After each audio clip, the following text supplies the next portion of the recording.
Hi and welcome back to the Ruby Tuesday. My name is Ruben and this is my review for The Walking Teens or The Walking Dead World Beyond Episode 6 spoilers and breakdowns, so beware.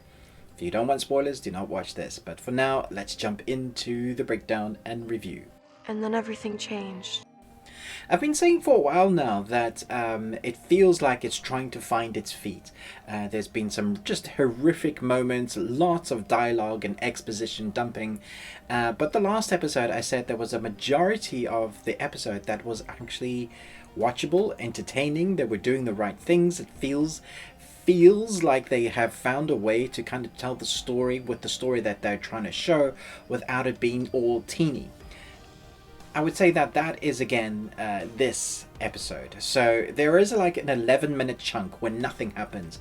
That kid who we now know is Percy. They caught him and find out that there's stuff going on with him, and so there's another kid that's added to teen that's added to the group, and they have this I don't like him. He's a newcomer, and the girls are like, oh, he's got stories to tell, and and so that is the first 11 minutes exposition dumping at the camp, and that has been the formula, very formulaic for this series so far. Thankfully, after that, around the 16-minute mark, we get going, and they want to go and find his truck so they can get to their father quicker. There's a whole 15-minute scene that's shot here that is done really well. They build up the tension. They're in the building. They're trying to catch the person that's stolen the keys.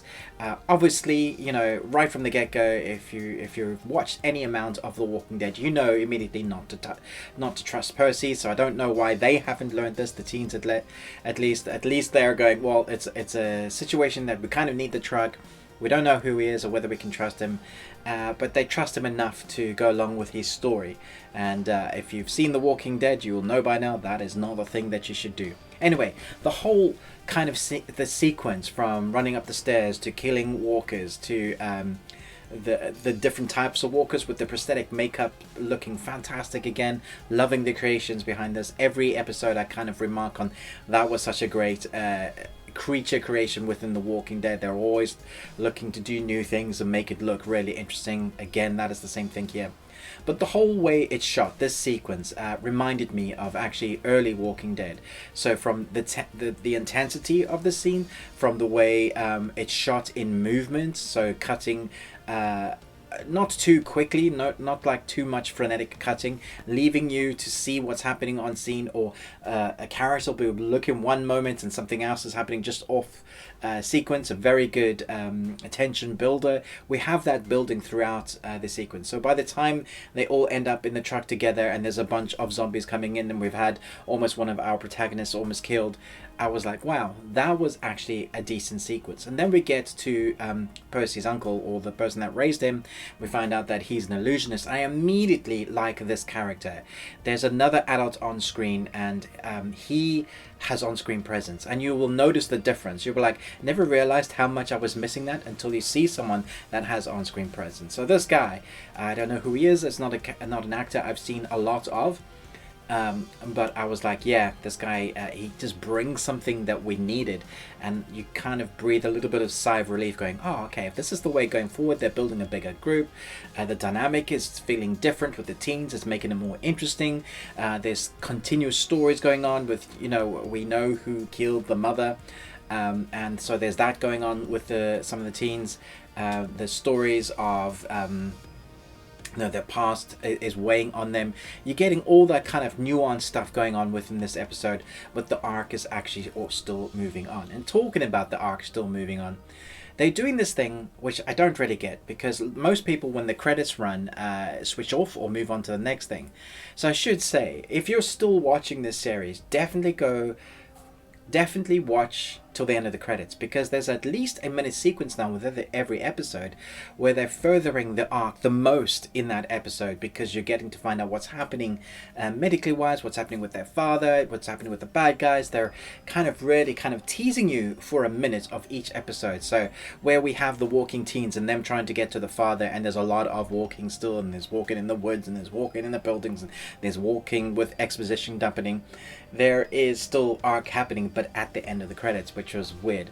And talking about the credits, in the beginning we had this weird animated sequence like shadow puppets, and At the beginning, my first thought was, why are we having this now? It's really interesting, but this is the sort of thing that you would have at the beginning of the series, explaining what happened to the world, how we got there. Because if you're expecting the audience not to know how we got there by now, you know, we're so many seasons into The Walking Dead, we're so many seasons into the Fear of the Walking Dead, we know what has happened by now.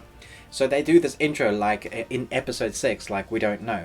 But that is explained by their new members at the end, that, you know, we have the illusionist and Percy who do this like little puppeteering thing. I just don't get why it was voiced by a different protagonist. It should have been voiced by one of them. Didn't make sense. What is she now doing the puppeteering? So I understood it was a nice way to explain what has happened to the world and then draw that back in at the end. I just didn't get the need for it then. I thought it would have been an excellent beginning to episode 1 and then go, you know, straight into this is what the world looks like. So that's kind of my breakdown. I enjoyed it more than the others. I think so far it's probably my favorite episode, mostly because of that one sequence that I thought was really good. We're kind of starting to know the actors now, and the actors themselves are really coming into their own their characters. I feel like they're playing a little bit more with their characters, maybe stepping out of their kind of boundaries of this is who I am, this is who I need to be.